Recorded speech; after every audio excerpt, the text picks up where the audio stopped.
I can hear you well. Great. Well, thank you again for taking some time out of your busy schedule to chat with us. I really appreciate it, Ian. Excellent, excellent. So I'll let you know who we have here. So we have a collection of final year students here at the University of Bath taking my seminar on the neuroscience and psychology of blindness. Probably have about 30, 35 of them. Plus a number of people from my lab, some placement students, research assistants, PhD students, postdocs and such, who also came along to hear what you have to say, hear your story, and ask you some questions. Excellent. Hello, everyone. How are you? I can hear you. I shared with them your webpage, the video about the experience. Okay. But certainly, if you want to start first, just tell them a little bit more about you and your experiences. We'd like to start with that. No problem. And do interrupt me every now and then and just let me know you're still there and just say okay or something. And also, if you have a question to clarify something, because I'm not sure how the sound quality is or something, I am willing to repeat just to make sure that point comes through. Okay, that sounds great. And yeah, so just if you need something clarified, raise your hand, and I'll come over to the microphone and make sure you can hear you. Okay. Excellent, excellent. Okay, everyone, I am really happy that you looked at my website, that you are familiar with some of my history, especially when it came to vision loss. And perhaps you know some of the story, but I'd just like to repeat a few of the highlights so that we can get right to how this affected me and what sort of options I had to go through. And also, I'm actually here right now today in Amsterdam to follow up on more options that might be available for me in the future. So just let me explain. I was an ordinary boy when I was growing up here in Canada, and I had all the dreams and aspirations all boys generally do. Get up in the morning and think about maybe being a fire truck driver when you're little, and then you grow up and you think about maybe doing something a little bit more meaningful or something a little bit different, or whatever your challenges are that you want to deal with in life. And so when I lost my sight in one eye at age 17, I was just working at the railway and to kind of build up my bank account a little bit and get into a better bracket of economic status. And a piece of metal flew into my left eye inadvertently and took out the majority of the retina. I went straight through the fovea. It was kind of like the size of this little button here on my shirt. And they tried to repair it at the hospital there in Vancouver, but there was absolutely no way that they could keep the retina on. So I decided, well, I have to live with one eye now. I have no choice. And the scariest thing about living with one eye is you only have one left. And there were a few people who told me that. You got to be careful. You only have one left. So I tried being as careful as possible. In fact, I avoided going to bars and things like that where there were fights sometimes and people would get into brawls and maybe knock out one eye. I just didn't have that luxury anymore to say, well, one's gone, there's one left. But then at age 20, I was a land surveyor. Everything was going great in my favor. I had a small child, just got married, and I was just thinking, well, I'm going to fix this snow machine that then I can sell. And as I was operating it, a piece of metal actually flew off the clutch through the cowling, which is the kind of the bonnet, and straight into my other eye. And this is the one here. And it completely destroyed it. You can see it's kind of collapsed. So when I lifted my hand and felt, it was just like this skin here, instead of having the the bulge that it's supposed to have, I realized this was it. And I was just devastated. I mean, that eye was gone. And that time I went to the hospital with the ambulance. My child was on a table just learning to crawl. And when I looked over to see her, it was just black. It was unbelievable that this was going to be my world. When I got to the hospital, yes, they said he was going to be blind, but in 3 days I started to see a little bit out of this eye again. And it's funny how the mind kind of shuts off the one side if the one side is weak so that it doesn't interfere with the strong side. So once the doctor told me that, I was so elated that I'm going to see a bit again, maybe a lot with my left eye. Around the 3-month time, it stopped improving and got as far as 2/120. So you can see at 120 with normal vision, meters, or 120 feet. You can see at 2 meters or 2 feet with my eye. And it was heavily detached, the retina, and the doctor said if you don't reattach it soon, you will lose that just from the deterioration because it will not regenerate itself quick enough in the future. So I went through a procedure, actually 3 in a row, to try to reattach it. And in that time, this was a year after I was living with it already, with my newfound lesser vision on my left side, inadvertently was destroyed in the process of trying to remove the scar tissue.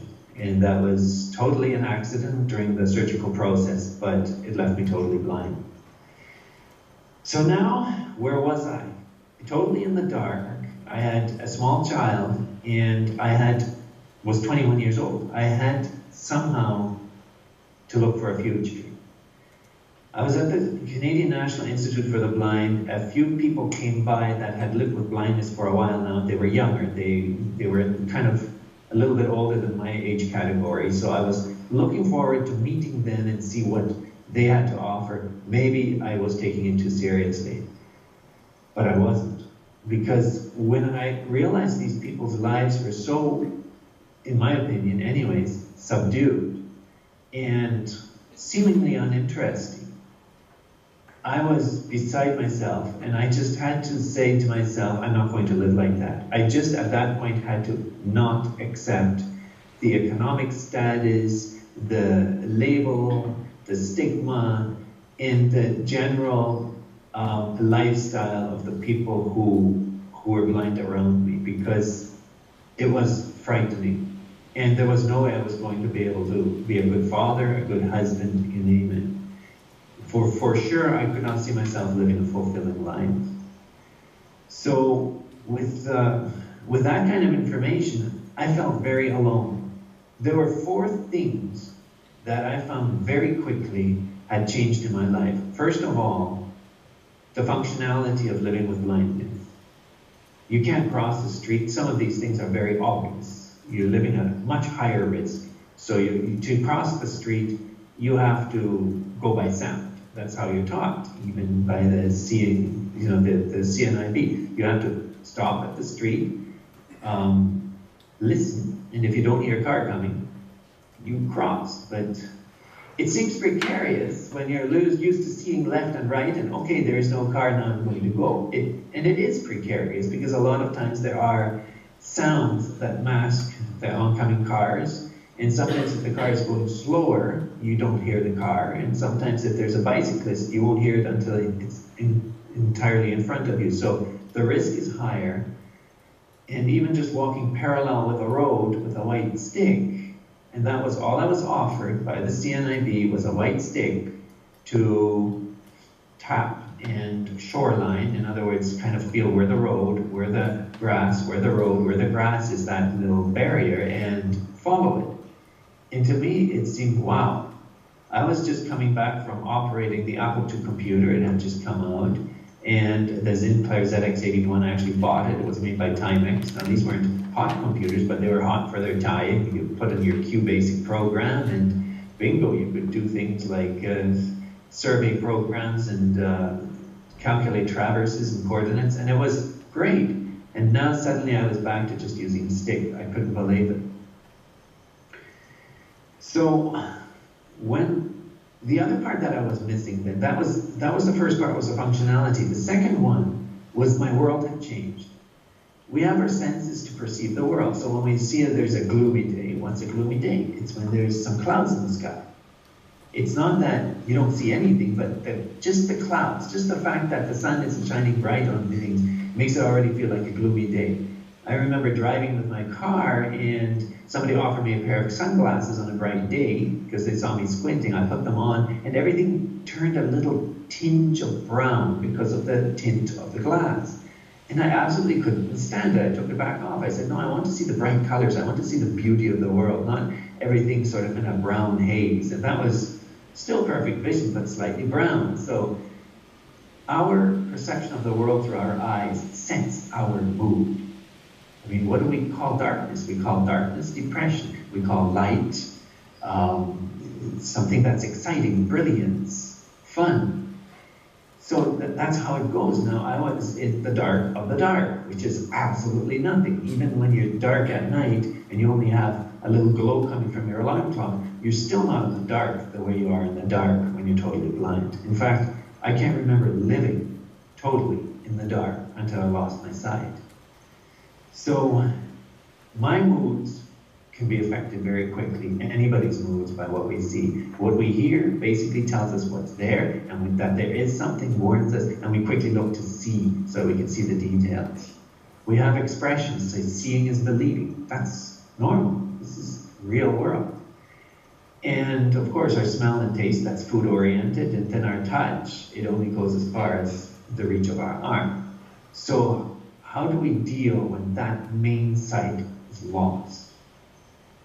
A lot of guessing and a lot of kind of an inner oppression.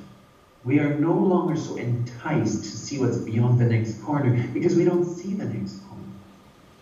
So you look into at a movie, and if the camera, or let's say the light burns out, like those old 16mm movie projectors, the light suddenly burns out in the middle of the movie. The sound keeps going nicely. The screen is dead. You say, okay, it's time to shut it off and replace that light. Let's do something else.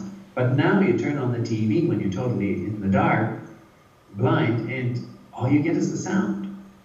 And this is how the world is for you now, because that picture is gone. So that changed my world. Then the other part was the stigma. Now, blindness is actually highly rehabilitational to a point. There were things I could do that I didn't think were possible to do as a blind person after I lost my sight. Very quickly, I learned to cook. I wasn't cooking before, and I was learning to cook as a blind person because the babies kept coming, and you know, with a lot of babies, your wife will say, it's time to cook, guys, you know, and it was a good thing to do for me. Because it actually allowed me to make pictures of things that weren't symmetrical, like picking up a brick or a block. But these, when you cook things, they fly all over the place. They're all different shapes and sizes, and of course you can't touch them with your hand because they're too hot. So there's this perception that you're in control of something, and it was a good feeling.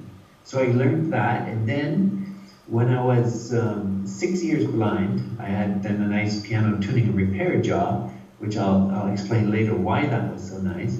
But I got into piano tuning and repair to be able to buy my first house, and then I bought a farm, and the farm gave me this 54 acres of space to just experiment.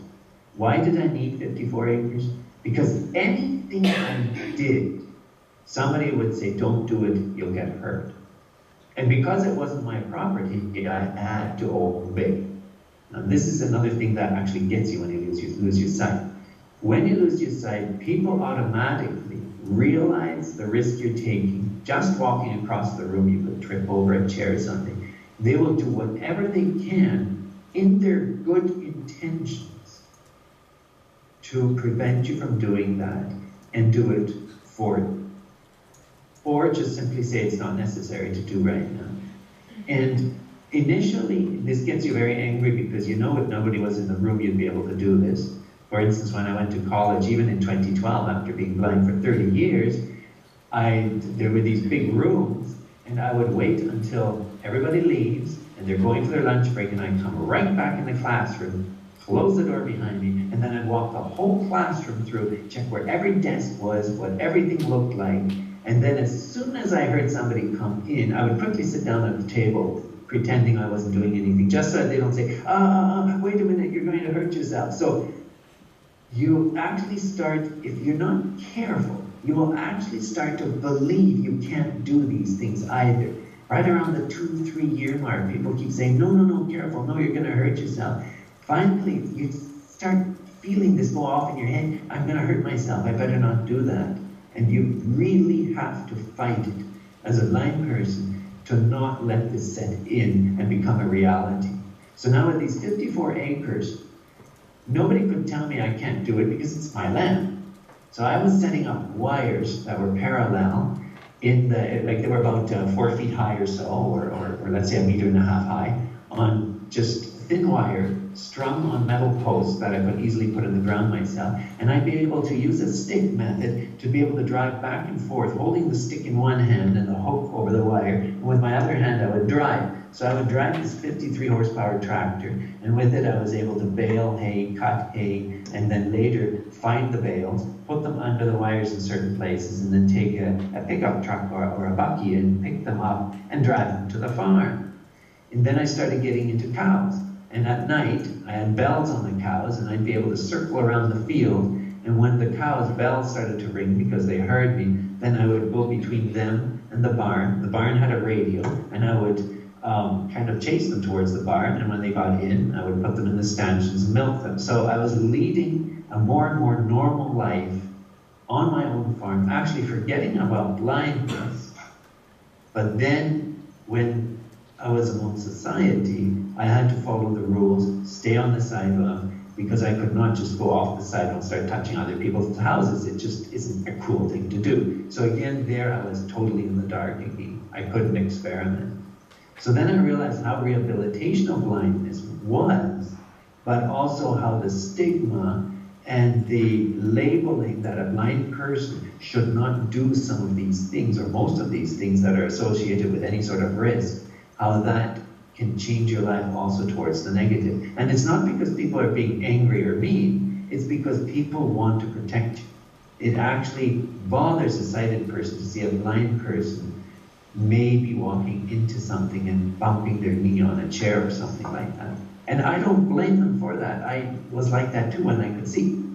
So then also, if you see the other person looking that direction, and like say the other sighted people see somebody looking at him doing that and doesn't warn that person in time, they will look at that sighted person and say, why didn't you say something? You're such a mean guy. So it's always that stigma problem then that prevents you from moving forward. Now, when I was looking for solutions, this led me to saying the first priority on my list is to see again. The first priority, see at all costs. So when I was listening to the radio in 1989, this was now 10 or 7 years after I lost my sight, there were these announcements saying researchers were working on a system by which a computer can be connected to a brain, and you'll be able to see like the old sports scoreboards where you have a grid of light bulbs to make the numbers of the scores. And I was thinking, wow, if that ever came out, where would I be? Like, would I be number 5 million on the list? Will it even happen in my lifetime?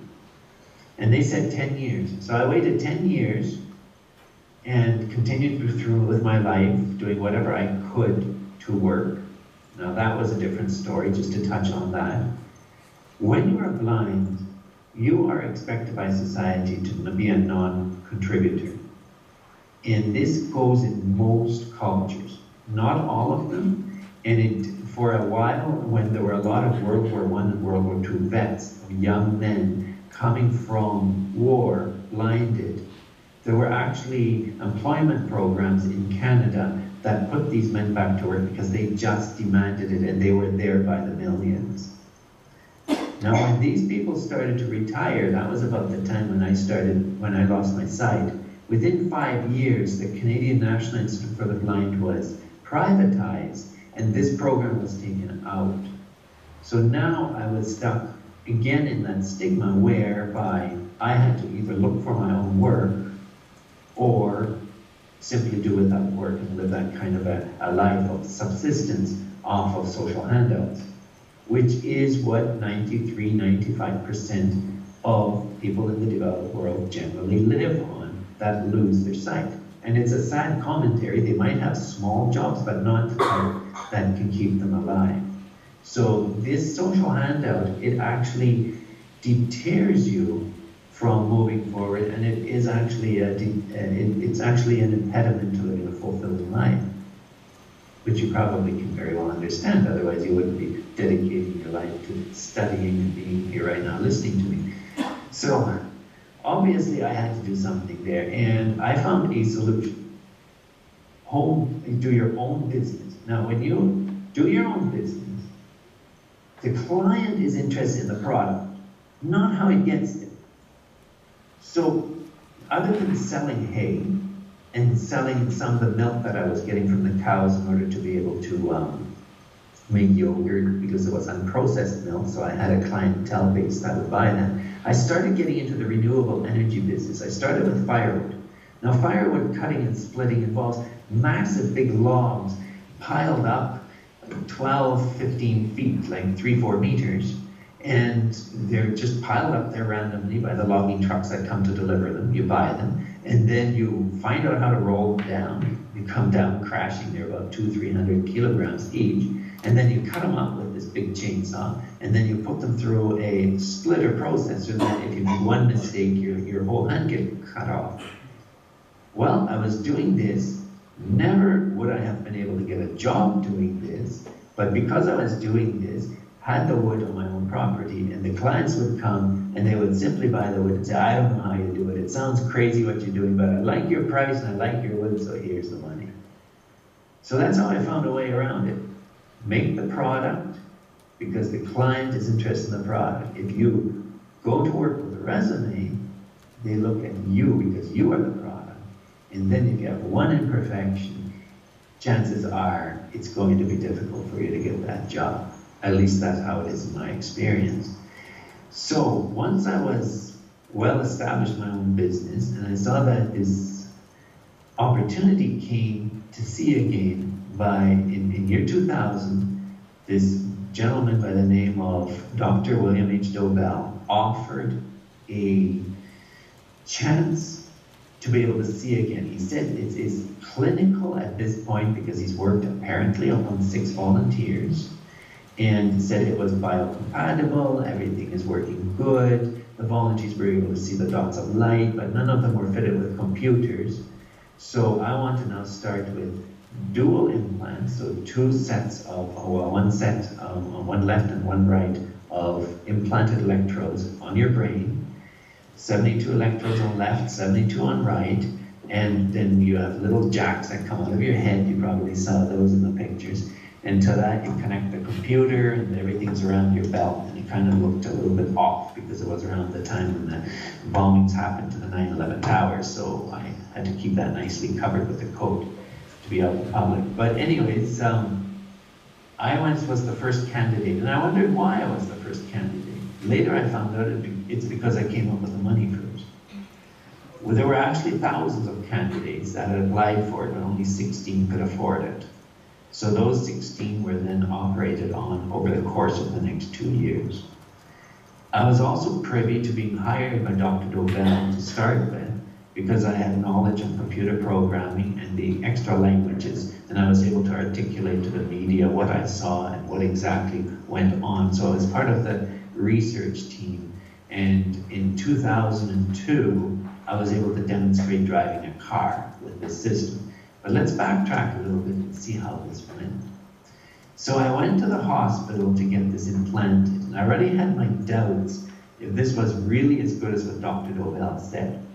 When I met him, he said, yes, with his 140 electrodes, you should be able to recognize faces.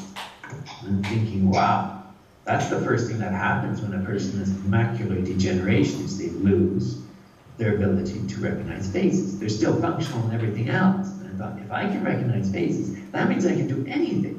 So I had these big dreams already of getting back into land surveying, even driving a car, albeit maybe illegally, but maybe on like an uncharted road in the backwoods or something, driving my own car again and things like that. Like really enjoying life, going downhill skiing, being able to see what's going on.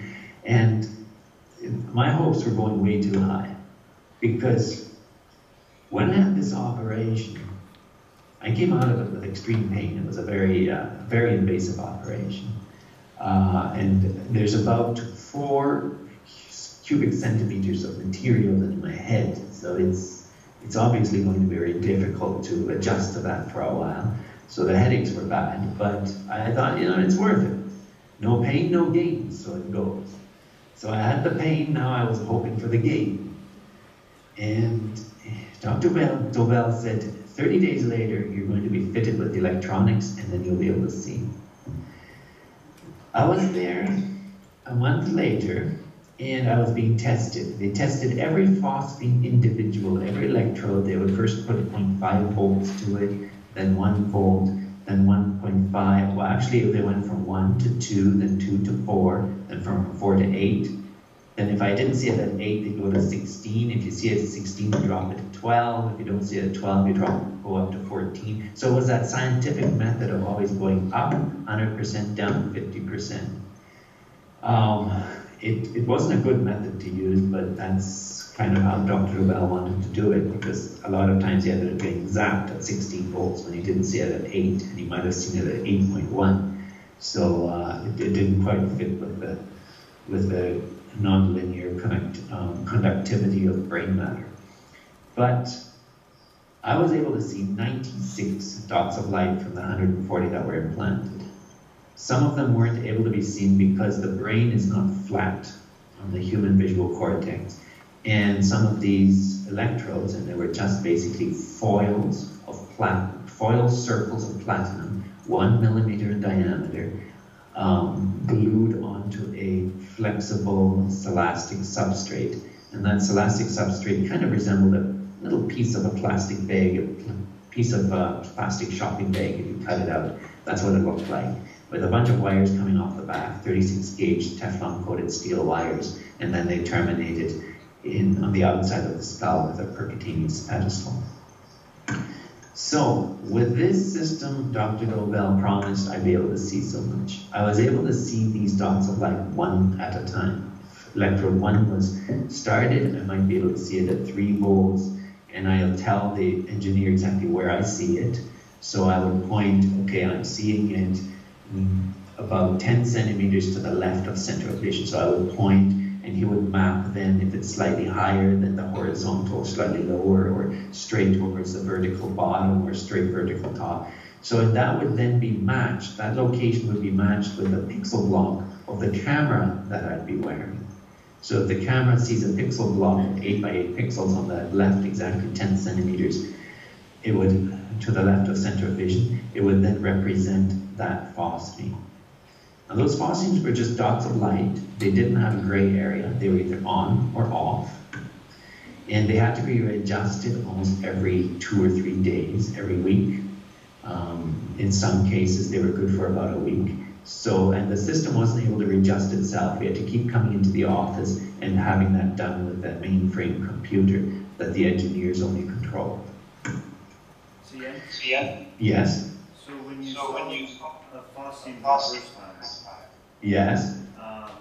What did you think of that very first spot of light? That spot of light was an amazing experience. I remember which one it was too. It was about 3 centimeters to the bottom left of my center of vision. And it was small. It was only about the size of the end of my finger, or a small coin at arm's length. And it just took me by surprise. I was just, wow. And this was 5 days out of the hospital. We just ran through a couple just to see if it was going to work. But because I was way too raw and still in my recovery. But it was the most refreshing thing to see. Now these were vibrating at a little, you could see the vibration because it was a 50 hertz signal. And it was coming on and off very quickly. But the feeling that it gave me, just even after the testing alone without seeing anything meaningful, just seeing those dots, already gave me this euphoria and this feeling of positivity that was so hard to recreate under normal circumstances in total darkness. So needless to say, it somehow changed something in my brain chemistry to the point where from there on, I was starting to already feel better, even if it didn't work really good after that. It was, and clearly Dr. Dobelle after a while got irritated and said, let's not just sit there and admire those dots. We're actually trying to make this work so we can see. And it wasn't just my reaction like that. all the other patients that were being tested for the first time, because I was there then to make notes, etc., on the other 15 patients, on and on as we did the other implants, they had the same reaction, like, wow, that is amazing, and they would just sit there and talk about it for 5 minutes before we'd be able to get on with the next dot. So, yeah, just to answer your question, Michael, it was amazing. We continued then with the mapping, and then I had this thought in my mind from before I even started with the Dobelle project, that when that time came, we had everything mapped, we'd hit the switch of the machine, and the world would just open in front of me. I had it all kind of planned out. I'd look for the rubbish bin, take my white cane, fold it up, and throw it in the rubbish bin, and just do exactly that the first time I could see them. Disappointingly, when we turned it on, I couldn't see the individual phosphenes.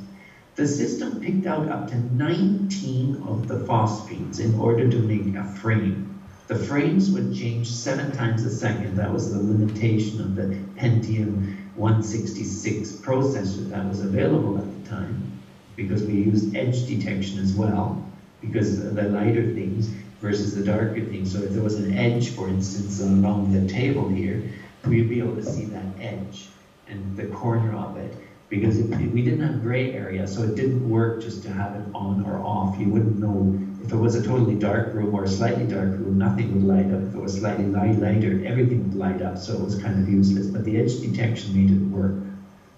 But however, instead of seeing how it would, that this worked, all I saw was this mass of just this irritating flash of light in my visual field that didn't amount to any vision at all.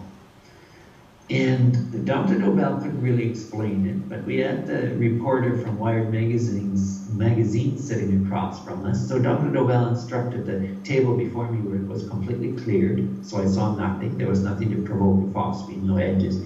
So he takes the telephone that was beside him and throws it in the middle of the table in front of me. And so I see some of these nasty flashes of light. And I say nasty because it's a little too much and it was overwhelming. I thought I was actually going to have convulsions from it. And I say, yeah, okay, you know, I reached out, and there was the phone because there was just nasty flashes of light. And he looks over at Dobelle looks over at the reporter and says, see, Jens can see the phone now. Well, it didn't look like a phone, Bill. So I just dealt with it, and Dr. Dobelle told me I had to walk around with it a little bit and try it out, which, of course, at that time, I didn't have any choice. I couldn't just back out of it and go home. This was in my head. I paid my money for it. The money was gone, and this was already installed. Make the best of it. So I started to walk around with it, just using it to locate an object. Okay, so there's a chair because it's flashing when it's on. There's nothing because it's off. And I was able to, for instance, when there was a door frame, I would then take the camera, because you couldn't move your eyes. It would move, the image would move with it. So you just left your eyes straight, and you would say, okay, so now that door frame is there, there, and there. So you can see kind of my head is making that change, and that told me this was a square kind of object that I was looking at. So my head motion filled in the picture. A very important point, actually, because if you combine head motion with limited vision, you can actually see more, or even eye motion with limited vision, which is actually what you're doing right now, because you have to look back and forth at things, and that lets you judge the distance. If you just stared directly at one spot in the room that you're in right now, and didn't stare away from that at all, you would not know really what was going on in your left and right, unless you looked there before, and your body, your mind put those frames together. So I was just using that method. And then about 3 days later, I was able to move my arm like this in front of my face, and I'd be able to tell if it was on the right or on the left. 3 dots here, maybe 2 dots down here, here maybe 1 dot here, 1 dot here, here maybe 6 dots in a row, but a little crooked, and they were all slightly different sizes. Some were as big as an egg, some were as small as a dot, but we couldn't throw those that were as big as an egg away, because then we only have about 20 dots to go by, so we had to take some of the bigger, funny-shaped ones as well. But in the end, after 3 days, it started to resemble a bit of motion. I was kind of happy. 2 days later, I was in the office. Everybody had kind of left me, and I was looking for where to put my white cane. I always lose it. And then I look up, and there is that white cane leaning against the wall on the other side of this room that's about 5 meters by 4 meters. And I go, wow, I can actually see that from here, and it actually looks like my cane, and I could even tell the angle it was standing at. Right there, I knew this was going to work for me. And it just, from there on, it just went up in leaps and bounds. 2 days later, I was walking in town with my son, and I was able to see my son in front of me. He didn't really look like my son, because I've never seen him before, but I couldn't recognize him, of course. He didn't look like a person, but I could see his arms moving. I could see that he was in front of me, and I could stay behind him without running into him. And my cane was actually not being used to do more than see where the drop-off was, because I could see the edge of the sidewalk and stay on it. I was able to look and see buildings and see the roof, the A-frame of the roof. It was amazing. And then when I went closer, there were the trees. They made this funny, sort of bubbly way that it made the phosphenes shimmer, because there was no edges to go by. So it would think there's an edge, start the edge and stop, and start and stop, and it would look like a tree, actually. So it was amazing. I could see where the trunks were, and the big branches were, and then where the leaves were. So on and on, my vision just got better in leaps and bounds. 3 days after that, that's when Dr. Dobelle came back with a brand new rented car that he'd taken the plate off so that he could film it without implicating the rental agency. And at the CNN crew, they were filming me to drive the car. And he put his 10-year-old son beside me in the passenger side and said, Jens, drive this car back and forth behind the Dobelle compound. Now that place was tricky. And I thought, Bill, you're crazy. I'm going to smash this car up, because there was a transformer box where the electrical transformer was sticking out about this high out of the ground, and it was encased in concrete, and then that was on one end, and on the other end, about 6 meters from the building, was a stairwell that you would have to go down again. If you put the car down that, you'll destroy it. And now on the right side of the building was a divider, a concrete divider that was maybe 30 meters from the building edge. And the building was about 250 meters long. So I was using the car, driving it back and forth in that 250 meters. And at the end, make that 3-point turn, you know, where you turn left a bit, then you back up a bit, and then you go again like this and come back.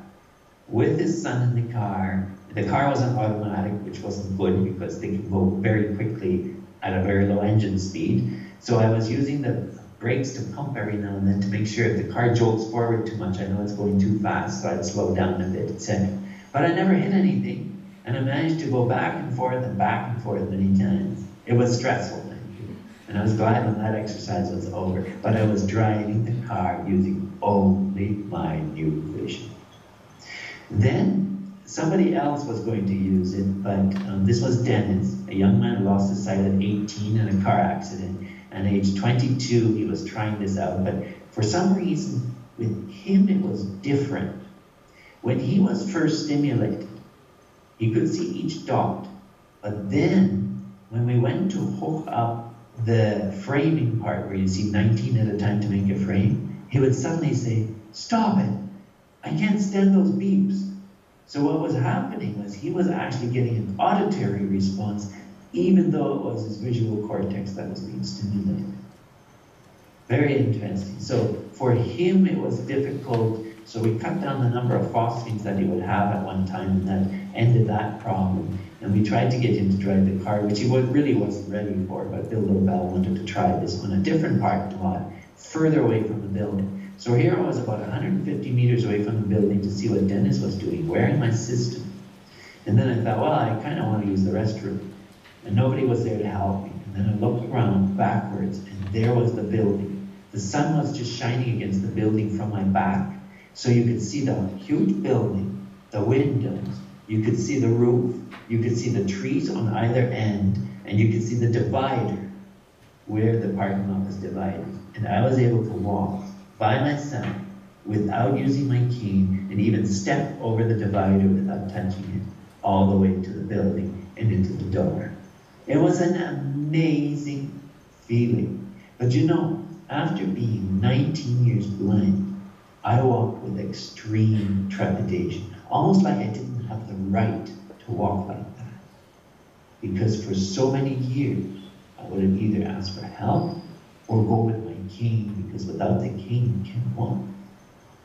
You get that feeling. It's almost like somebody being in jail for a long time and then getting out and just standing there. You might have heard cases of that, of excessive incarceration. People come out of jail, they're free to go, and they just stand there and they're too bewildered to move.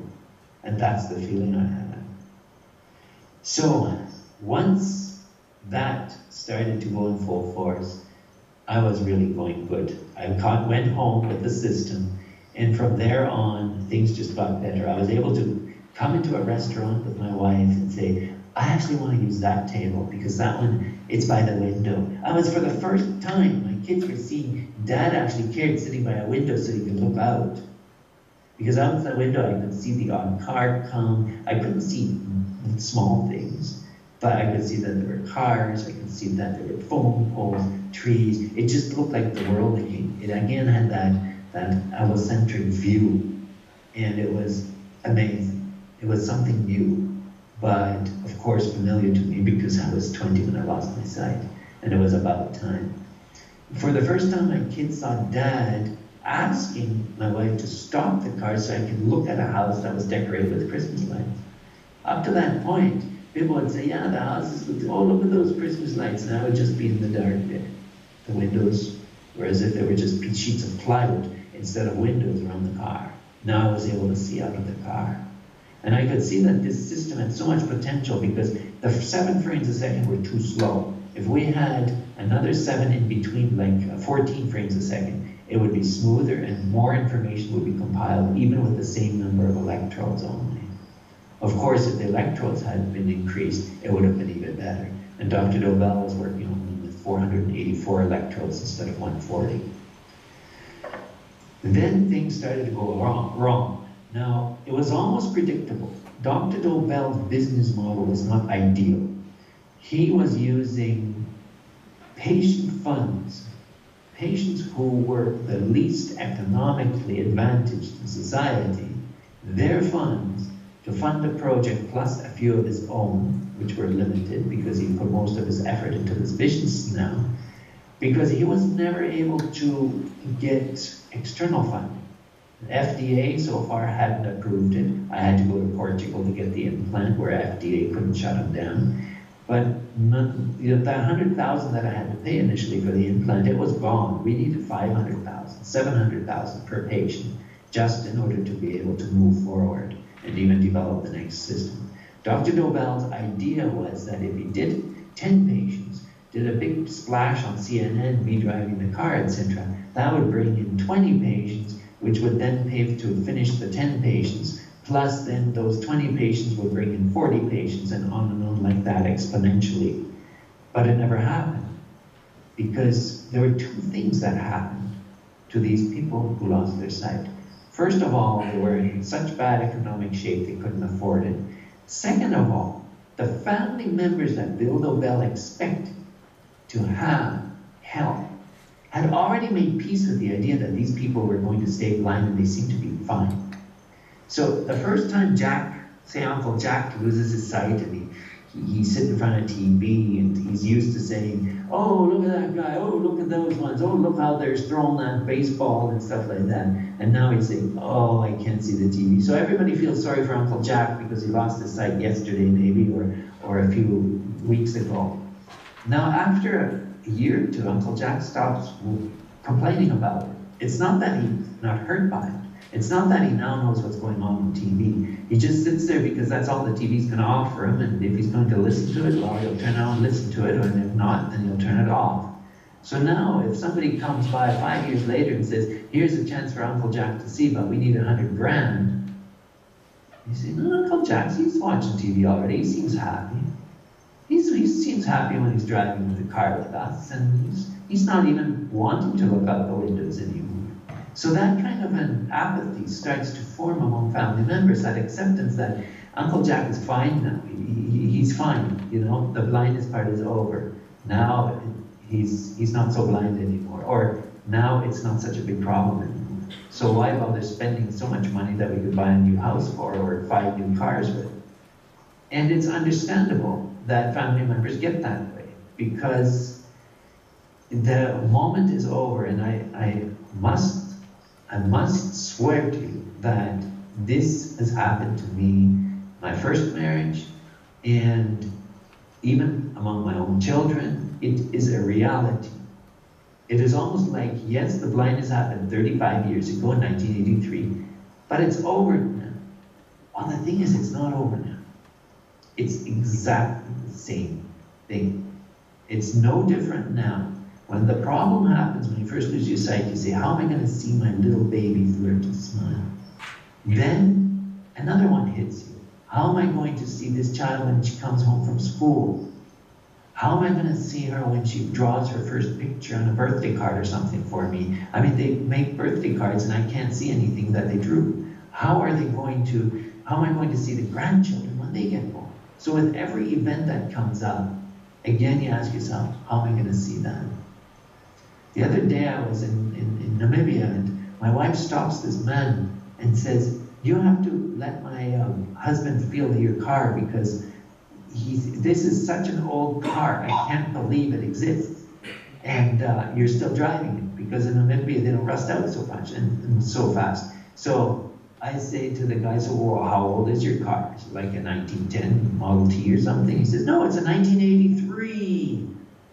I said, those cars were brand new the last time I saw them. Every time now when we drive on the roads, I'm imagining the cars that are passing us are looking like the 1978, 1980, 1983 cars, because that was the last time I saw cars. And this one, my wife says, oh, I didn't know that. So, you know, it's easy to get that feeling that everything's okay now that you've been blind for a long time, it's fine. So the family members did not pitch in and start giving all this money to help old Uncle Jack or whoever it was that applied to see again. And so I was holding this list as patient representative of the Dobelle Institute of thousands of email inquiries, but no money to pay it. So needless to say, the model that Bill Dobelle had didn't work. There wasn't enough money to continue the project. On top of that, he was getting sick. And in 2004, October 5th, 2 years after my implantation, 2.5 years actually, he died. And along with him, the project died. Because the system I had, and all the patients had at the time, 16 of us, we couldn't maintain them because we needed the mainframe computer from the office in order to readjust it. On top of that, we had begun to lose most of our phosphenes because Bill Dobelle had switched to save money from what he had implanted in the volunteers. He had implanted the silicone or a Teflon type substrate with pure platinum wires coming from the pure platinum electrodes, and he switched them to steel wires, which would have slightly changed the composite of the pure platinum electrodes. I believe they would, according to physics. And also he changed the Teflon to a celastic material, which he could work on in his own laboratory without having to subcontract it, so it would make the implant cheaper. Now, it's still medical grade, but whether it was good for that application, we found out no, because some patients we found had a lot of fibrous tissue buildup when they wanted to have their system removed. And so that fibrous tissue then stopped the connectivity to the brain. So we went down to something like 5 phosphines. Up to 30 we didn't notice so much, but once we were below 30 phosphines, our systems started to not be that useful anymore. So again, I was back in the dark. Around what year was that after you died? Where your phosphines Yeah, went it was down? like 2004, October. Yeah, by that time, in 2002, April 8th, I was implanted. So 2003, it was just like, wow, I'm able to see. 2004, we started having problems. We had up the voltages. We were getting close to 16, and some of them were really hurting. And then 2004, in October when he died, then we had to shut the project down. And no engineer was going to take the risk and continue to do the testing of the patients because, quite frankly, it was Bill that was sticking his neck out. He was doing things against the law at the time. So because the law just simply didn't allow more than 1 watt or 1 ampere at 1 or 1 milliampere at 1 volt. This is what Ethan Cohen from the FDA later told me. And we were using up to 10 milliamperes at 16 volts sometimes in order to provoke these phosphines once the fibrous tissue built up. So there was no way we were going to get FDA approval, and no engineer wanted to stick their neck out, so basically everything was just stopped. Dr. Dobelle's widow gave the project to Stony Brook University, but they haven't continued the project from there. So, again in the dark, after being able to see now, psychologically there is no actual, I don't think there is actually a manual on how to deal with loss, recovery, and loss again like that. We have certain ideas of how to deal with loss and then, or recovery.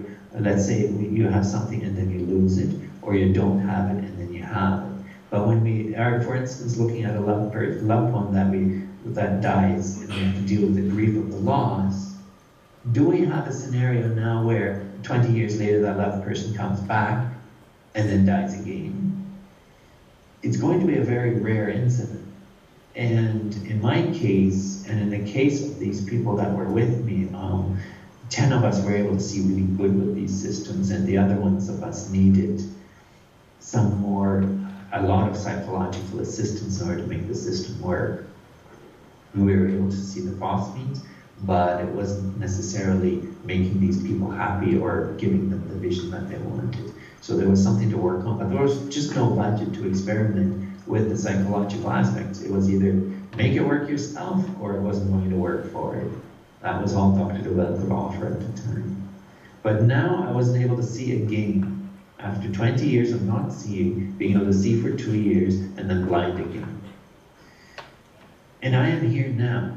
I am here in this country here of Amsterdam, working together with the Netherlands Institute of Neurology.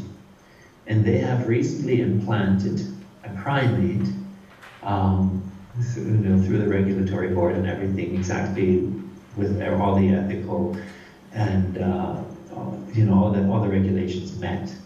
And this primate is now able to see phosphines using the Blackhorn penetrating electrode implants that use much lower voltages, and they can get much closer clustering of phosphines, so up to 1,000 phosphines.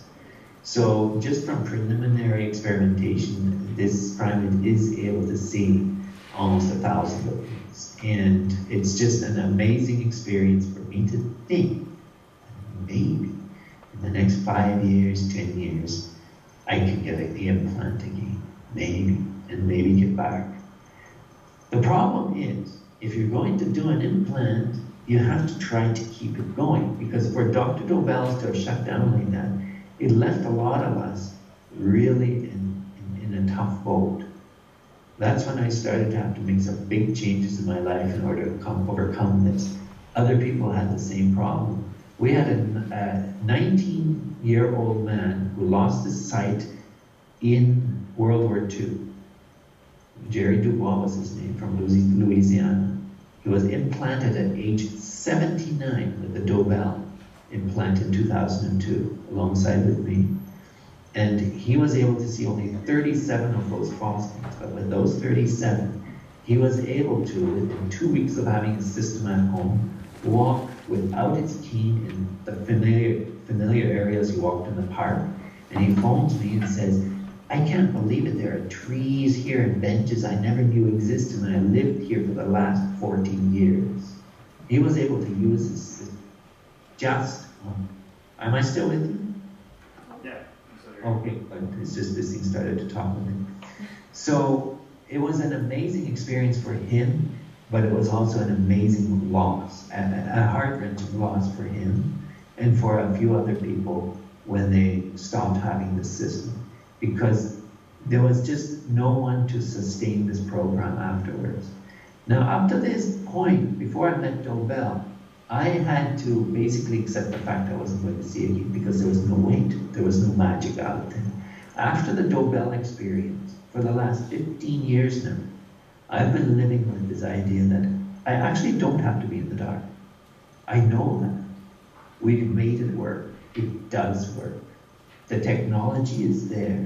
It is not, I mean, at that time, we worked with a 166 megahertz processor. We've got even this little computer I'm using now to talk to you as a 4 megahertz computer, or a 4 gigahertz computer core. So when you think about it, the technology is there. Even just using those electrodes Dobelle had before perfecting the penetrating electrodes, etc. All of it was there to at least be able to see between 50 and 100 phosphines. Now, one other thing that these phosphines changed for me was I would strap it on in the morning, and I would go through the day feeling upbeat and positive and awake. And when I shut it off at night, before I go to bed, I undo it from my head and put on the cover and put on the battery charger. I would sleep the way I was sleeping when I couldn't see. Because when I closed my eyes, it was dark. Right now, I see as much as when I go to bed now and close my eyes. There's no difference. The circadian rhythm is clearly messed up a little bit without being able to see anything at all. So, I mean, what do we do to even, like the Geneva Convention back in after World War II was drawn up in order to protect prisoners of war. It was considered cruel and unjust punishment, even for people on death row, to be in the dark. So even though they were going to be hung the next day, they still got light in their cell. So when you think about that, we are now living in darkness when it actually is curable, even if it's not perfect at the point. And I do believe this needs to change. So Jens, can we take some questions from people? Yes, for sure. Yeah. Does anyone want to go first? Yeah. So just try and speak into both the microphones there. Okay. You mentioned a memory you had, a visual memory you had before losing your sight when you put the sunglasses on. I was wondering if you have what the quality of your memories are like now. Does your brain kind of make up visual memories, or are they just auditory? The memories of when I actually had sight, biological vision, they are as clear as day. In other words, when I sleep at night and I have a dream, that they are exactly the way I last saw them. Right now I can imagine my mother, up to of course 48, because that's when I last saw her. But clear as day, I can imagine my first wife when she was, of course, only 20 years old, and my baby. The only memory I have of my child is my first child at 2 months old. I remember everything perfectly. These memories did not go away, none of them. Not, in fact, they are probably more clear than they would be if I had been able to see up to now, because there was nothing to overlap them with now. So it's almost like life stopped in 1983 on December 7th. Now I have memories also of what I saw when I had that partial vision that I told you about, when my left eye started coming back. I remember suddenly seeing my left shoulder light up again, and I thought, I haven't seen my left shoulder for a long time, because my left eye was out for 3 years, and my right eye was just working, right? So, and then I said, okay, that's neat. So I remember that. I remember sitting in my Ford pickup truck, and I could see out. It was a cloudy day. That's when my detached retina worked the best, with these strong lenses to make up for the fact that I had no lens. And then I could I could almost drive, but not quite. It's just too precarious. I am going to have an accident, and I am going to regret it, so I'm not going to. So those are the memories I had. A small tree I could see, kind of darker than the other one. And now those were on that. Now when I go back to the phosphine vision, I remember exactly what I saw there. Those memories, none of them, neither my biological ones nor the artificial vision ones, were wiped out at all. Okay, but what are your memories like of when you haven't had vision? That is, I try to make pictures, okay? I try to make pictures, and you know, you can almost, if you if you tried yourself, I'm not sure if you can go through this, but block your eyes for, say, doing something you've never done in a different part. Have a friend take you out somewhere where you haven't been before, so the friend can't say, you've been at this place, and you can imagine because you've seen it before. And just try to do, like, spend 3 or 4 hours just doing an activity in some place, totally blindfolded, come back, and you will actually have that answer. You somehow have to put things in a visual perspective to be able to even make spatial sense of them. Our lives are about spatial sense, whether we can see it or not. So when I hear 2 trees, just the leaves rustling, I imagine 2 trees, and I imagine a space between them. And if I hear a child cry, and I imagine where that child is, I imagine the child is crying, I imagine the look of the face of the child, but it's always obscure. Those things are obscure. Where the child is, where the trees are, those 2 are there, but they are obscure. The rest is obscure. For instance, my children, I raised my 8 biological children, and I had a 9th adopted child. When I raised them, I knew what they were doing. They were quite verbal with me. They always had to be. That was kind of the law, everything. So I would have dreams that the children were around me, and then they would say something. I would turn around to look at them. I would see their legs, their arms, but their face, it was like they were turned away from me. So things like dealing with faces and things like that, it's going to be a tough one. It's not going to be something that you deal with on a regular basis. It's not something that you can put a picture onto. So I cannot, when I try to imagine my child's face, I cannot actually make a proper face. Do you know what I mean? Yeah, thank you. Someone else have another question? So here we go. Mm-hmm.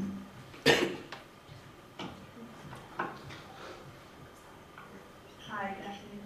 I wanted to ask if you remember when you first were blind in 1983, how it changed your social life, if at all? Oh. I lost all, because my friendships were based on things we did. I just want to bit about what kind of a life I had. I was in a motorcycle, kind of a little, few of us had the big high-powered ones, but the little ones we could take off the road and do fun things with in the woods and stuff. And then I also had friends that I went downhill skiing with. So we went up in the high Rocky Mountains and just whizzed down the hills.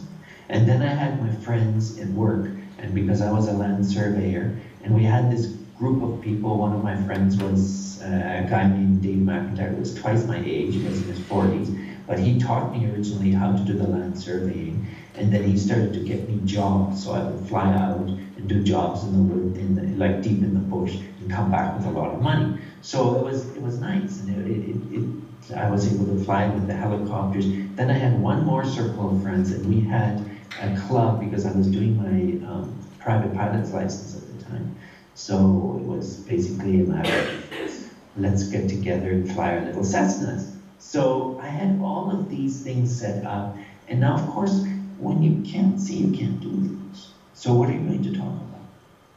And for me to sit with their meetings and to hear how they were flying, and flying is one of the most beautiful experiences because you're going like 3,000 meters over top of the most beautiful landscape. The mountains just unfold like this carpet of paradise in front of you. It was just an amazing thing to see, and the horizon and the clouds, and you're flying through these clouds. I mean, anybody who knows British Columbia and flying anywhere, even UK, you name it, it's beautiful.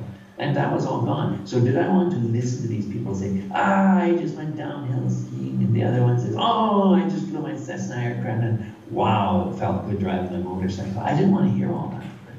And there was one other club too. It was a shooting club, a target shooting club. And that was fun. I had this nice rifle, and it was all target shooting. You had these little moving targets, and we'd see who could get the most, and it was absolutely fun. Well, that was all gone. I sold my motorcycle, I sold my guns, I sold my skis, I sold my pickup truck, I sold everything. And then I was left with a bunch of money. I was wondering now, well, how am I going to spend this money and actually enjoy it?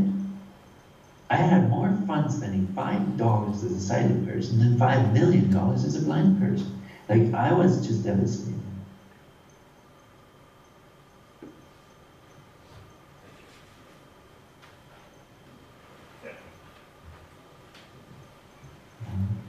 Any other questions? No. One thing I want to point out is there another question? Yeah. Hey, it's Sultan. It's a pleasure to meet you. Can I just? Can you hear me? Oh, great. Okay, yes. Okay, that's you speaking. Sorry, now I can hear you. That was just a bit of a pause then. No worries. So I have a question. Do you play games at all? Well, I guess I haven't touched on what I do now. Okay. So now in the meantime, I've changed my whole perspective on life. And this is something that I'm trying to promote as much as I can. So I kind of left it at what happened after I had my second bout of blindness with the Dobelle off. So what did I do from there? One thing that happened when I was working with Dobelle is I had 2 massive seizures. And that was from overstimulating and putting too much voltage, and we had 3mm electrodes on one side, which is absolutely too much electricity, and it got into other parts of my brain. And when I came out of those seizures, I couldn't remember who I was. And it took a long time to get it back. And I started to get afraid of more than just blindness. And I realized I had more to lose than my sight. So that's also where I kind of drew the line of how much more experimentation I was going to make unless I was sure it wasn't going to hurt me after this. So with that thought in mind, I started to have a more hearty appreciation to the life I had. And I thought, why not just take it as it is and enjoy it? So I started this company, Green First Technologies, Solar Energy. I put up a solar system for a demonstration, and it was fun. And then from there on, I started doing this as a business. And I also got into a passion that I have for international development. This one company called Humana, and it's based here in the Netherlands, they were looking for volunteers that would work on consignment with a salary, actually, in Mozambique, of all places, teaching people how to be school teachers. And they said, if you are not with a criminal record, so you can't travel, but if you don't have that criminal record, then we will take you. I said, okay, I'm going to put them to the test. So I applied, and I said, I am blind though. And they said, no, we need you because we have blind people here that we are training to be school teachers, and we need a positive influence on them. So I went over and I was teaching English, and English, French, music, and accessible computers to these kids while they were young adults. And it was an amazing experience. And I went over by myself. I didn't actually go over with, for instance, a relative or something. So I decided this was actually kind of fun. I was using the whole experience of socializing more as a result of not being able to see to make new connections. So I completely changed. Instead of going into social isolation, I switched around. And this completely changed the perspective of my life. And this started out when, before I went, I was supposed to fundraise. I was part of the exercise of my training in the States in order to prepare for this job. I had to go downtown New York City, Manhattan, and downtown Philadelphia, and ask people on the street if they want to support me and give me money. Well, it was amazing that some people would tell you to go, fly a kite, others would give you money, and others would be really interested in what you're doing, etc. And I was walking the streets alone with my cane, following where people were talking and everything, and just doing this and forgetting about blindness. When I went to Mozambique, I used that same method to make new friends. I would go to the big city with a bus, because the bus always stopped. It was thinking, oh, there's a guy there, it looks like he's got a bit of money, maybe he'll buy a ticket, drive you go to town with us. So I'd go, they dropped me off any old place, because they never understood what I said in my Portuguese, where I wanted to be dropped off. And then people would walk by and say, excuse me, can you show me the town? I'll buy you dinner. And next thing you know, I had the best friends in the world. So my social life then changed, and it started to be more and more international. And I had a ball. And when I came back, I thought, wow, I'm going to have to do something really meaningful with my life while doing this. So in the meantime, my first marriage had kind of petered out. I mean, things had changed. And even there, the things we used to share before, we weren't able to share. So it did mess up our marriage eventually, especially as the kids grew up. But then I thought, well, how about I try something over on the other side? So I went back to Africa, and this time I went to Namibia, and I met this school teacher. She was working at a Christian academy school, but she really wanted to start her own school. And I thought, well, why don't we start one together? So we came back to Canada, and we got married, and with our adopted daughter. And then for 5 years we planned everything, and I did my social work degree. And she did a teacher's course as well in Canada. And then when we went back out to Namibia, now we have this school. We started it from scratch in the last 3 years, and now we have it up and running. It's government approved, and it's the most exciting experience in the world. So I'm doing the school, I'm administering it, teaching grades 4 to 7. And while my wife teaches 1 to 3, my adopted daughter teaches the kindergarten. And I'm also selling solar panels and working as a solar consultant in Africa, because in Africa, believe it or not, the consensus is that the blindness is not a big deal. They have other issues with social marginalization, etc., different regimes, but blindness is not one of them. And I can walk the streets of everything in Africa, and people don't really look at me. So there's a blind, they say, oh, there's a white guy with a lot of money, okay, stuff like that, you know. But there's a different idea that they have for me, and if I say I can do something, they don't question it. So if they come to my school and see I'm teaching, and yet I'm not able to see this chalkboard, they don't think that's a big deal.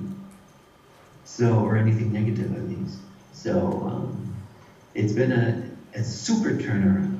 And I strongly believe that I was blowing my blindness out of proportion at the time. Because now I'm so happy when I get up in the morning, I'm not having these seizures, I'm not feeling like I'm losing control of myself. The blindness itself is not the biggest thing that can actually happen to a person. It can get a lot worse. And now that I've made peace with that, I move forward from there. But I'd still like to see. It's just not at that part of the priority where if I don't see my life as a disaster.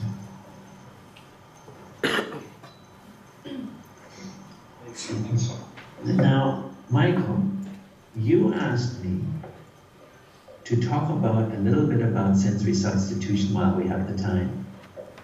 Yeah. Does anybody know what sensory substitution is at the moment? How many people in here know anything about my work on sensory substitution? Okay, so just a handful. So we haven't gotten to the lecture on sensory substitution yet. Okay, so I'll just say a little quick bit of it, how it fits with me. So when I'm wearing these things, maybe you guys know what this is. I'll put this on like that. You can see me, right? Yeah. And I put these little 2 earbuds in here and here. And now, what happens is these augmented reality glasses, they will give me signals, sound signals from what I'm seeing. So when I'm seeing the computer screen, it makes a low noise, and then makes it high, and then it goes back down again. So that tells me that there's like a square that's coming up in front of me. Now if it were actually a circle, it would make a do like that. So it gives me these soundscapes that tell me what I'm seeing. So just to move around with it, because with this I don't have to have surgery, and there's this amazing gentleman, only an hour away from where I'm talking to you right now here in Amsterdam. He's in Eindhoven, and he developed this software called The Voice. And so he loads it onto this, and this is like a $200 pair of glasses from the US. And with this, I'm able to, actually, I can even see it, the solar panels that are installed in the solar panel are slightly off the wrong angle, etc., just from the sound it makes. So it's actually an amazing system. It can use some refinement, such as a pair of glasses that looks a little bit more realistic, dedicated just to the voice, rather than having these extra frames in the middle that are made for sighted people and that use up all the battery power. And you know, a few other little things can be changed, but the beauty is it's electric, it's electronic, it's able to be manipulated any way you want to, of course. The more you know about programming, the more you can do with it. And it doesn't use surgery. And it still allows you to get a mental picture of what's out there. So I've been experimenting with this, and I've been planning a trip, actually, that should happen in the course of the next 5 years, where I'm sailing like globally across the globe, manning a boat alone, using sensory substitution, radar, and other gizmos that we can use electronically in order to guide the boat, but myself actually being in control of it. So this is a new project that I'm going to be part of once it becomes feasible to do that. So this is like the potential is that in the meantime, we've had a lot of new technology come up. When I lost my sight, there was no talking computer like this thing here has all these fun things I can go. So that's me pressing the keys, and of course it can read to me, can read anything that's on the screen, etc. Optical character recognition. Even these glasses, they have OCR in them, so if I hold up a piece of paper, it will start reading the text to me really quickly. So that's kind of fun. So this way, it actually stops a lot of the stigma where people say you're totally blind because they see, oh, he's able to read something, I better watch it. So it's an interesting new addition technology-wise, and thanks to people like Peter Meyer and even the developers of the BrainPort, we have these new opportunities. And so what's the experience like? So obviously, you know, with the voice, you don't see phosphenes.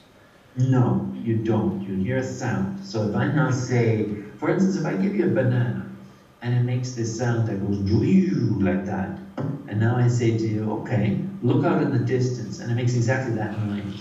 You're going to imagine this big shape of a banana over there. So that just comes to, it is strictly imagination. For me, it is. Now I'm only talking for me, because I lost my sight at age 20, and I could see again at age 20, between 39 and 41, and then I lost my sight again. So is it possible for me to actually have a complete visual experience when I had so many real visual experiences? Probably not. But there are people who have lost their sight at a very young age, and they would not be, for instance, candidates for the cortical implants that I had, because we noticed it wasn't working on younger people who lost their sight much younger than, we weren't sure what the cutoff age was, but we tried a 3-year-old and a 6-year-old who lost their sight and then were adults, and they were not able to see the dots of light with the Dobelle system. So the congenitally blind, as far as we know for now, would not be able to profit from or benefit from such technology. So this is their solution for now. But if this was implemented at a very young age, instead of just the white cane, and children were trained with this in a serious manner, I believe that, first of all, the social stigma would be cut way down, because the parents would say, they do see, but they see in a different way. Because when I hold something up, they can see, Mom, why are you holding your hand up, etc. Because I can tell if you're holding your hand up with this. And like that. So basically, I'm not seeing real phosphenes, but I'm imagining things. But this imagination is so quick that in the end, I can go and look at something, come back, and then tell you about it. But when I'm telling you about it, I'm telling you about it in a real picture form. So it did materialize into a picture eventually on me. It just has to go through that secondary stage first. Yeah, thank you. So I think I saw a hand over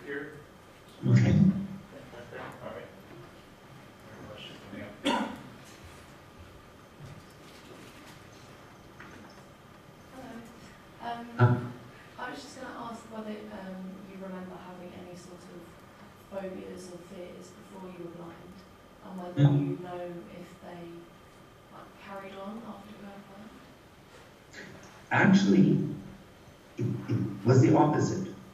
I had a phobia of heights. Ooh. 3 steps up the ladder and I was already going, this is a good idea. 10 steps up the ladder and I'd say, if this thing fell over, I'd be, it's not worth it, let's just stay down here. After I lost my sight, I was actually putting up people's antennas because I was part of a CV club. This was something I did and developed new friends afterwards. So I did have that part of my social life. I had the CV, we kind of had this amateur radio club. And so people would buy these TV towers, which were just thin things of little tubes, maybe not much bigger than my finger, 3 of them, and they were interlaced. They were strong, and they would go way up, like 30 meters up in the sky, and then at the top you would have to put the antenna, but you'd have to put all these up yourself. So they were able to put the tower up because you kind of put it up all in one piece and then anchored it to the house, but then they weren't able to put the antenna up. So I would come by and I would just climb up and put the antenna up for them. Now, it's twofold why I lost my fear. The first one was, if I'm up there and I fall down, that's the end of blindness anyways. It was kind of almost a reckless approach of not having that high a value for life at that time. And like I say, in the meantime, I've learned a few things. And then the other one was that it just wasn't scary looking down. Now you'd hear the voices down there, but somehow it didn't have that effect anymore that it was going to really. It wasn't one of those uncalculated, impulsive ones. I still knew if I was going to fall, it was going to hurt. So just hold on, and then I had this rope around the waist I tied myself up to, so I wouldn't fall even if I let go and use both of my hands to manhandle the antenna. But I didn't want to fall, but at the same time, I just didn't have that fear that I wasn't going to be able to make it past step 10 or something.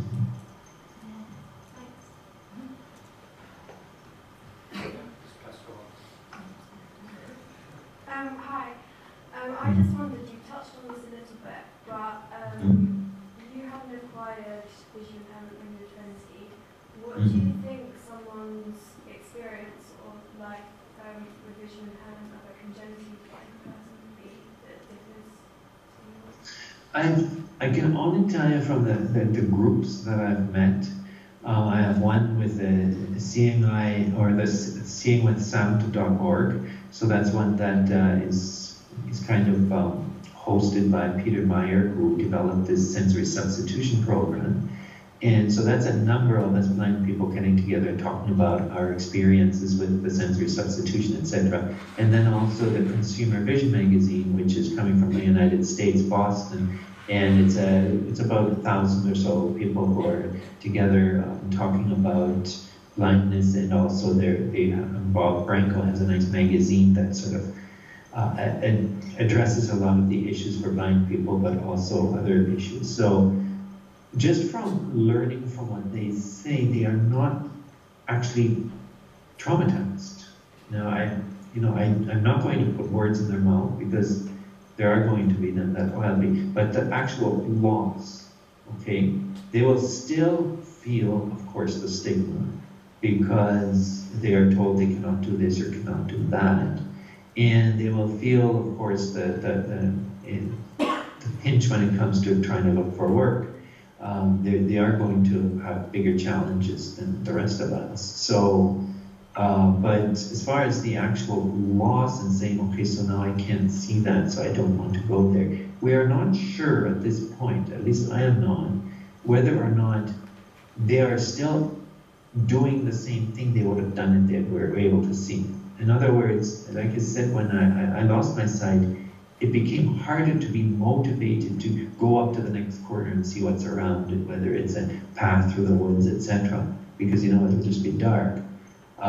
Will it be the same for them? That part of it I can't answer, but chances are they would be, a little bit less aware that there is something on the other side, unless they actually had really good support staff.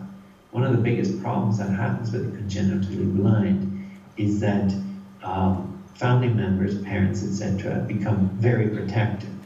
And the blind schools, for instance, the blind training schools, they're typically boarding schools like Perkins, where you can send your child, and they try to do exactly the opposite and get these children exposed, doing things that normally they wouldn't have a chance to do because of protective family members, which of course stunts their development and their inner self. So, but not everybody is privy to go to these schools, definitely not in some of the developing countries, and of course some parents think it's not a good idea, I'd rather just raise the child myself. And so these children can at times be very stunted in their development, which is unfortunate. Pass it down. Question there, Hi. Humans are known to use visual information to group and categorize other people. Do you feel losing your vision has impacted how you perceive others? Does your brain still group and categorize people using visual labels such as black and white that the sighted community use? That's a very, very good question, especially because I work right now in Namibia, which is a past colony of white South Africa, that when South Africa was still under the apartheid system, where blacks, whites, and coloreds were separated by the government, and racial segregation was a major issue. And in fact, now there are still some remnants of that. For instance, where I was living in the one town, I had a neighbor who was from the white South African side at the time, but now this isn't saying that this is a norm there, but this man was still a little bit concerned that I'm in a multiracial marriage. And he had some comments to say about it. He says it was like, putting goats together with sheep. It's not supposed to happen. So it was a funny thing to hear in this day and age. But my answer to him when he said that was, well, you actually look black to me too. So, and I actually never had that racial segregation when I was able to see. And somehow I just didn't clue in on it, or I just wasn't aware that there was a difference other than that, I like the tan of that skin, it's really neat.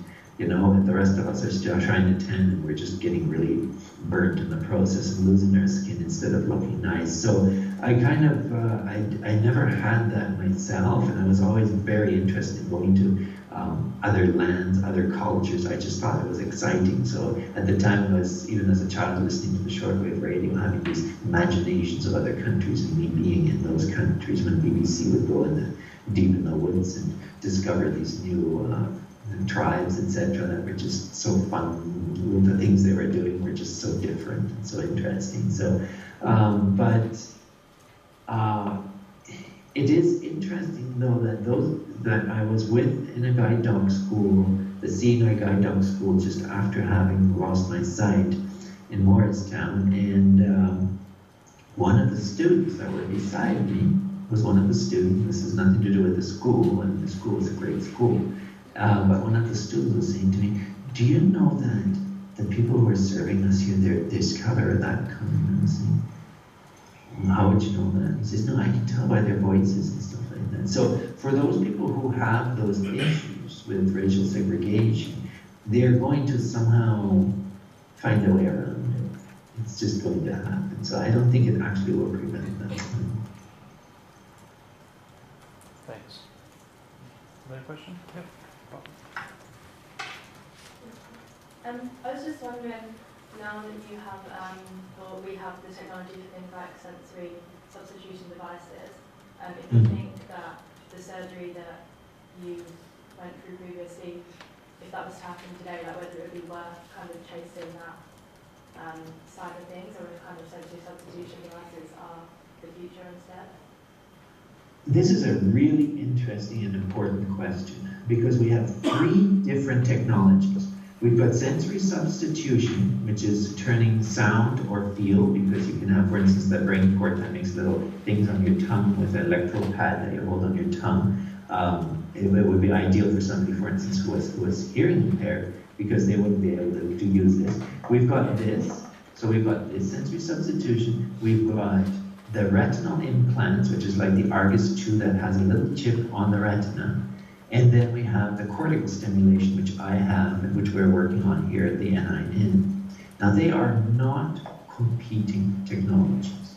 This is what's important to know about them. The cortical stimulation is for those people who have completely damaged retinas like me, all 9 layers. We know we have 9 layers of the retina, and then there's the optic nerve. All of those, or the optic nerve, destroyed, but the cortex is still in good shape. Those are the people that are going to benefit from it. But it is an invasive operation. No doubt. You have to open the skull cavity and put stuff in, and now you even have to put holes in the brain, you have to stick the electrodes in the brain. So it is not an easy operation, and not everybody will be a candidate for it. It also requires brain plasticity. Like I say, at first you just see a white splotch, and then for a while you have to train, etc., until you start seeing something useful. So there's a type of people this will work for, not the congenitally blind, not small children. It is, from what we know now, it is from people who are like late teenagers and up, but still healthy enough to have such an invasive operation. Now we have the macular degeneration patients. These are mainly elderly patients with a macula of only the very front of the retina. The retina has 9 layers. Just the very top retina is destroyed from disease.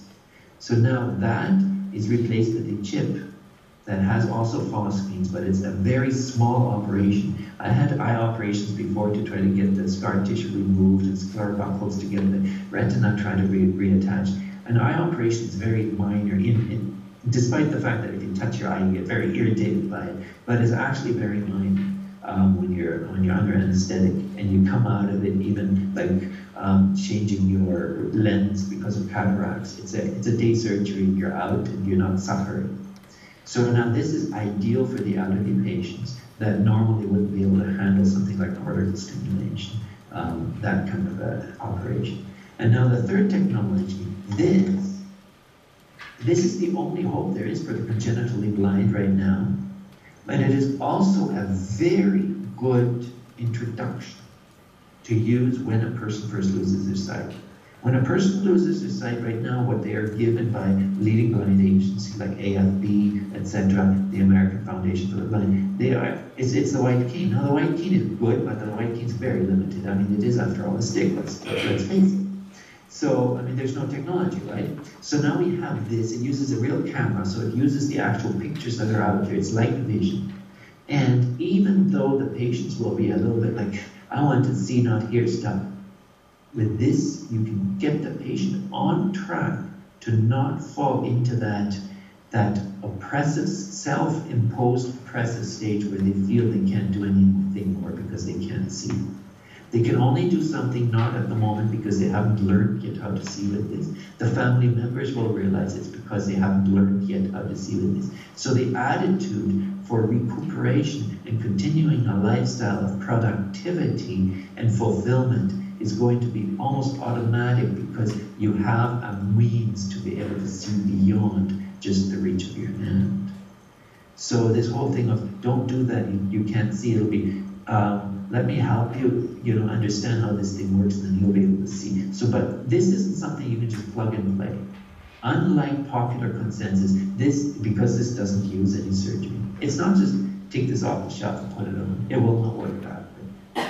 We need that psychological and training support very rigorously, programs developed so that when people lose their sight, if this had been the first thing that had been given to me after I lost my sight, I would have had a different impression about what my future was.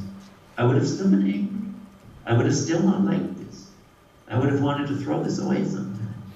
Just like some people with cortical stimulation, they wanted it ripped back out of their heads. They said, this isn't what I wanted. I wanted to see perfectly well like it did before. But this, of course, you can take on and off as you wish, but it's still not a plug and play. But this has a place among the congenitally blind and those who are first blinded until they get to the point where they are proper candidates for visual implantation, whether it's the macular degeneration, implantation of the retinal apparatus or the cortical apparatus. But this is for all three purposes. It can be used as a transitional, and it can be used for those people who say this is good enough for now. It can be then a permanent fix. But they are not competing. They all have their own specific job and application. Thank you.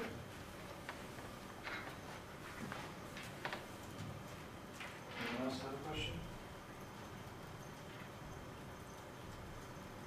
So, if I may ask you, so given what you know now in terms of sort of the roller coaster you've been on, going from losing your vision the first time, then gaining it back and being really excited about that, losing it again, and now in many ways sort of gaining back a certain level of optimism and change in your life, would you take the risk again for a surgery like that? Yes, because you see, Michael, if I hadn't done it, I never would have known how this ended. You see, that's one of the reasons. So I wrote this book called Search for Paradise, A Patient's Account of the Artificial Vision Experiment. I wrote it because Dr. Dobelle died before he was able to record anything for anyone to make reference to as to what happened with those last 16 patients. Here, my picture is still on CNN, me driving a car. It's still on Wired Magazine archives. It's on the internet, and yet nobody knows. Why are the blind still walking around with a white stick? So I had to do this, and I have the first-hand answers. The other part is, too, I did live an experience during that time I wouldn't have lived otherwise. And that is important, even if it's just 2 days of vision. It's worth living it. Now, this was more than 2 days of vision. And I believe as well, right now, these people that I'm working with here with our Peter Rolsemer team here at NIN, the Netherlands Institute of Neurology, they actually are drawing information from the book I wrote to begin with. Now, would the inspiration to continue this have been there if we had stopped at the time that Giles Brindley was doing his experimentation in 1969? Because he was the last experimenter to do this before Dobelle got back into this. Now, there were others that went side by side with him. Johns Hopkins University, Dr. Richard Naumann was at the same time competing with him. He had better resources, but he was also going by the rules, which greatly restricted him. He couldn't do human subject experimentation. And there was Philip Troit from Chicago, and right now we also have the Monash University in Australia, but they are stuck on a few little logistical parts before they can get moving. So last I talked with them, they weren't yet at the point of human subject experimentation. But no, I definitely would have done it, Michael. I was obsessed to do it. And the only thing that I would do now is knowing that this might actually cause harm to my brain, I probably would have been a little bit more careful. But initially, if that part hadn't happened, like those seizures, I would have, there was no way that I wouldn't have done it again. Thanks. Question?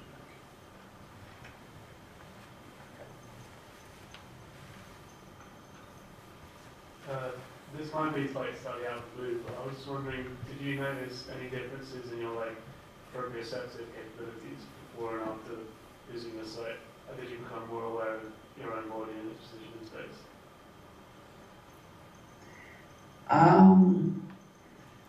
Yes. Yes, my middle ear definitely advanced more. For instance, this whole notion that I could be upside down but don't know it, and this is something that sometimes pilots in the dark can experience. They can be flying and suddenly the plane flips over and is flying upside down, but they're not aware of it. They know that somehow they turned, but they keep flying, and then of course the airplane crashes. those things happen, and that's why they have these indicators, those horizontal indicators on the airplane to prevent exactly that. But that could not happen to me now. I know exactly where I am, gyroscopically, etc. So, I do have a very vivid picture. For instance, when I'm standing at the table and I just have my elbow on it, or I'm just touching it when I'm eating, and somebody's erasing something on the table beside it, and it's making the table shake a little bit, the whole world in front of me shakes. And I say, stop shaking the table, I'm getting dizzy from it, just stop it, and because in my mind's eye, and it's so vivid, everything is shaking. It's like a real reality. So no, I'm able to, for instance, I know people like to grab me and say, you're going to fall down the stairs, watch your balance. They want to hold my arm like this when I'm trying to go down the stairs. And I'm thinking, you're going to end up throwing us both down the stairs. Just let me walk down the stairs. I don't need that because I have a very good perception of my balance now. That's for sure. I don't depend on the visual part of it.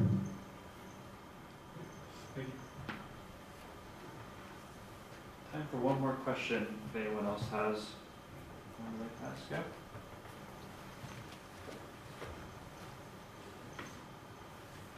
Hello, thanks for sharing your story. You mentioned your piano tuning job and how you're teaching music now in Namibia. I just wondered, could you talk about whether music took on a heightened role in your life, and a bit about your lived experiences of neuroplasticity? Yes. After I lost my sight, I was looking for some job or some position that gave me respect, and because immediately you're considered by the societies, the status quo is you are a non-contributor now. And that's one of the hardest things to deal with. I'm a contributor, I'm a person who's relevant in life, and now because I lost my sight, suddenly I am irrelevant and a non-contributor. It is now expected, even for instance, when there are newspaper reports. Recently we had one on the New Yorker magazine about a person with sight loss climbing a mountain with his brain port, the sensory substitution part that gives you this electrode on the tongues.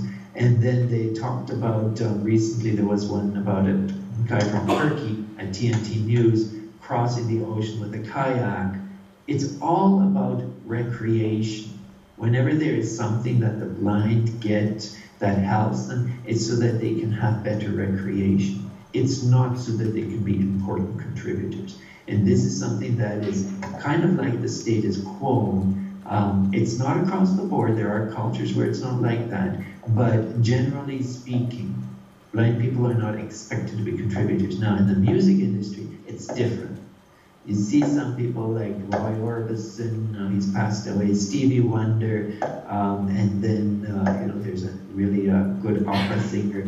I mean, these people, they are making a living, and a good living, meaning they are actually not at art. They're being respected for what they can do, and their blindness isn't even a role. People don't just say, oh, Stevie Wonder is blind, don't sing, it's not safe for you. So they leave him alone and they let him sing. They don't just take the microphone away from him because he might hurt himself with it.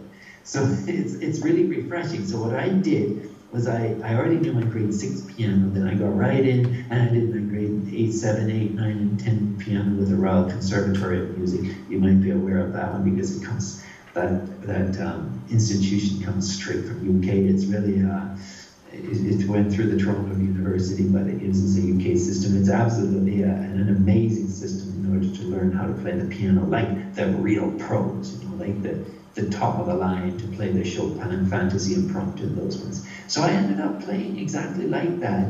And I taught my wife, who then ended up teaching, because I wanted to pursue more into the technical part of tuning and repairing pianos. And that too was a blessing, because in the late 1800s, somebody somehow convinced society that blind people can make a living tuning pianos. And tuning pianos is actually, and repairing them is actually a massively complicated job. I mean, there's hundreds of little wooden parts in there that all look the same to the human eye, and here we are fixing them and gluing them back together and upgrading them and balancing the actions, etc. And it's and then the tuning itself, it's 230 some strings on a piano that are all tuned in order to sound properly, and it's not an easy thing to do by any means.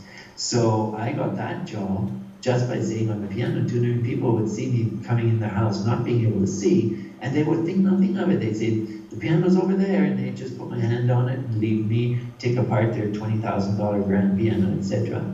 But they would never want me to cut a piece of wood in their yard with a chainsaw, which is a much easier job, because that's not a job that's good for a blind person to do.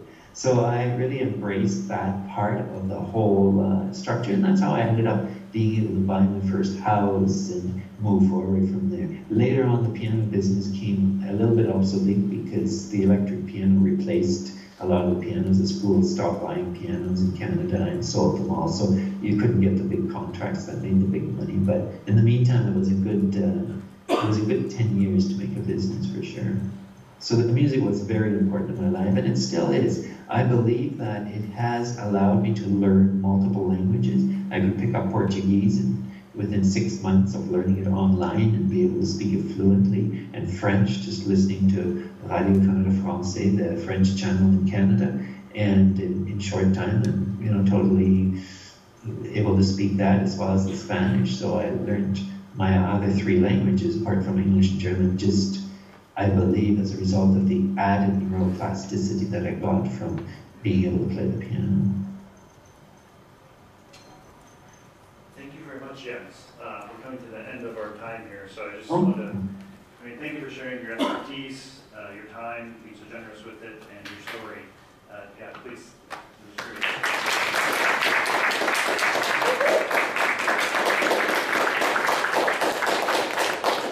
I really want to thank you for the interesting and attentive questions you asked. It really sounds like all of you are really ready for taking the world by the horns and making it work for you, because the questions you asked were so relevant and so important to the whole idea that I believe the future is in your hands to be able to even promote the causes of people with disabilities to become back into having their abilities. Obviously we have challenges, but obviously we have potentials as well, and it's up to you, because you'll be the stage setters in this in order to move the status quo to a different setting now.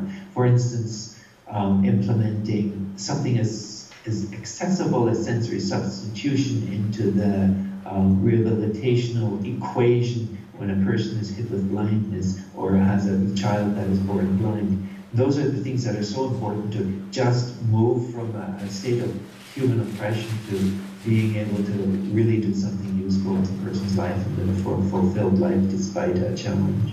So thank you so much for your interest in my story too. Yeah, thanks again, Jens. Really appreciate it, and of course I'll stay in touch not only with the video from this, but about that paper we've been talking about. Excellent, Mike. Excellent. Okay, goodbye, everyone. Bye.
Hey.